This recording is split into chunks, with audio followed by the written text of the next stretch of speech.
Good morning everyone.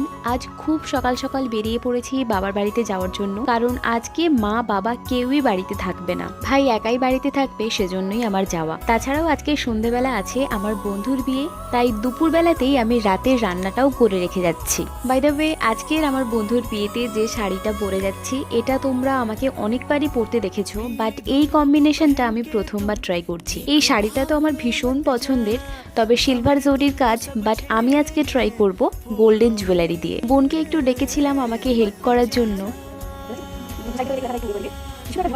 আর আসলে যেটা হয় জানো, প্রচন্ড গল্প হাসি মজা এটা তো থাকবেই। গোলাপ ফুল থাকলে সব থেকে ভালো হতো, বাট আমি আজকের ওটা আনতে একদম ভুলে গেছি, তাই যা ছিল সেগুলো দিয়েই বোন আমাকে সাজিয়ে দিয়েছে, আর হেয়ারটা ভীষণ সুন্দর হয়েছে। যাই হোক, চলো আমি তো রেডি হয়ে গেছি, কুনাল আসলেই বেরিয়ে পড়বো। আজ তাহলে আসছি, দেখা হচ্ছে তোমাদের সাথে খুব শিগগিরই নতুন একটা মিনি ব্লগের সাথে।